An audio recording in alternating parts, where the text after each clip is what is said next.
It may surprise you to learn that we do not have a two-party political system. If this is new to you, boy, are you in for a shock today. So let's get started.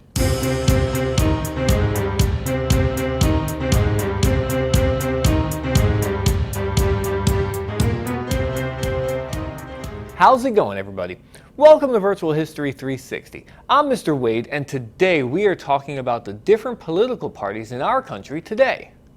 You see, the framers of the Constitution never included political parties.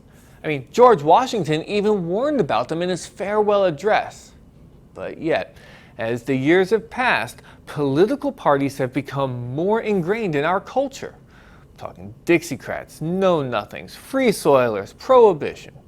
These are but a few of the many political parties that have played a role in American presidential elections.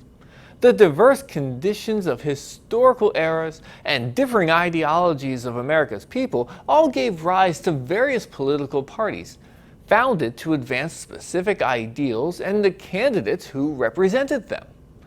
Listen, I know I said we do not have a two-party system in the intro, but that was a little misleading. While it is true there are more than two parties in our country, the two major political parties receive the majority of the votes in any election. So, effectively, the electoral system in the United States is a two-party system. That means that two parties dominate the political field in all three levels of government, local, state, and federal.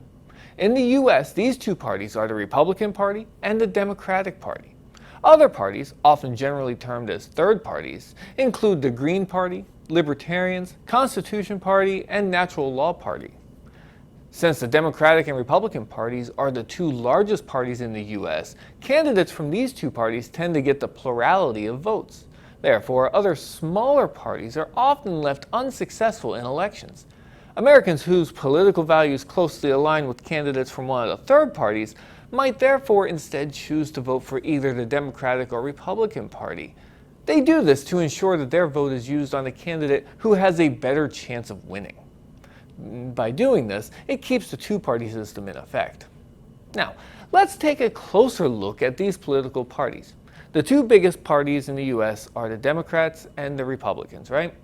Today's Democratic Party was formed in the 1820s. It's the world's oldest active political party. The Republican Party was founded in 1854. Now, this Republican Party is often referred to as the GOP. It's an abbreviation for Grand Old Party. Its logo is an elephant. The Republican Party is known to support right-leaning ideologies of conservatism, social conservatism, and economic libertarianism, among other isms, right? Thus, Republicans broadly advocate for traditional values, a low degree of government interference, and large support of the private sector. One main standpoint of the Republican Party platform is a strong focus on the family and individual freedoms. Generally, the Republican Party, therefore, often tends to promote states and local rights. That means that they often wish for federal regulations to play a lesser role in policymaking. Furthermore, the GOP has a pro-business oriented platform. Thus, the party advocates for businesses to exist in a free market instead of being impacted by tight government regulations. As I mentioned, Republican members and candidates' stances toward particular issues may vary, but overall, the party is a proponent of religious freedom. Furthermore, the party is generally against introducing any extensive gun control legislation, and thus Republicans safeguard the right to bear arms as articulated in the Second Amendment to the United States Constitution. Additionally, the party values a powerful national defense and a strong military in order to provide increased security and peace for the United States. The Democratic Party, whose logo is a donkey, generally represents left-leaning, liberal, and progressive ideological values, thus advocating for a strong government to regulate business and support for the citizens of the United States. Thus, one of the key values emphasized by Democrats is social responsibility.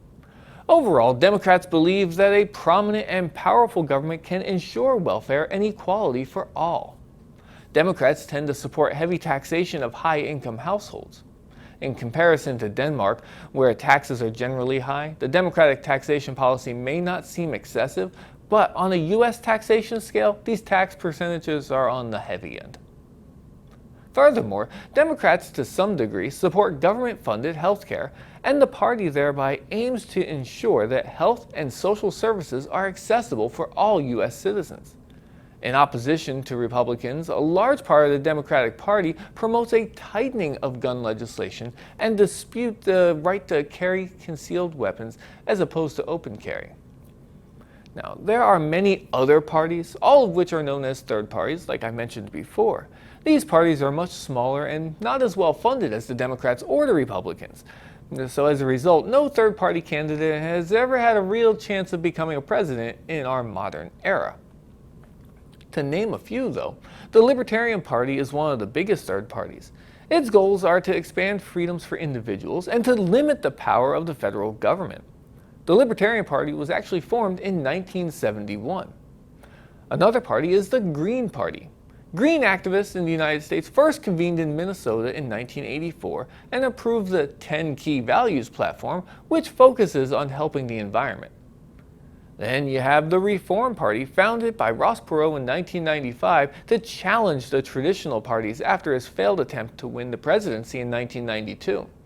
I mean, he did run again in 1996, and again, the third party fell short.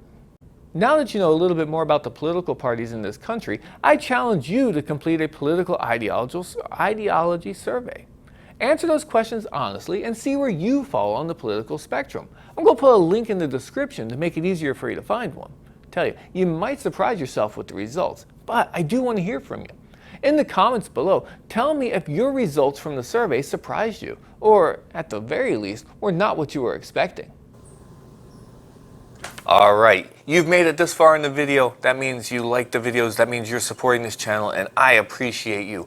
But I'm going to ask for a little bit more. If you want to support me, you can do this directly by going to buymeacoffee.com. There's a link in the description. It takes you right there. You can give a one-time donation. You can buy me a cup of coffee for $5, or you can become a monthly subscriber, which gives you perks like shout-outs and even a sub for the day, a 30-minute Zoom session if you want to follow that. So all the details are at buymeacoffee.com, okay? So click that link and check it out. I have some big things planned for the channel, and I need your help. So thank you for what you already do, but let's take it one step further to help this channel grow. And be sure, like always, hit that like button, so YouTube knows to share this video with everyone. And if you haven't already, don't forget to subscribe. Let's turn that red button gray. And if you want, check out these other videos that you see to the side here. I have other history videos or civics videos. I have my 360 videos that you can look all the way around. So I've got a lot for you to check out. So do yourselves a favor, because I know you're going to like them. For Virtual History 360, I'm Mr. Wade. I'll see you next time.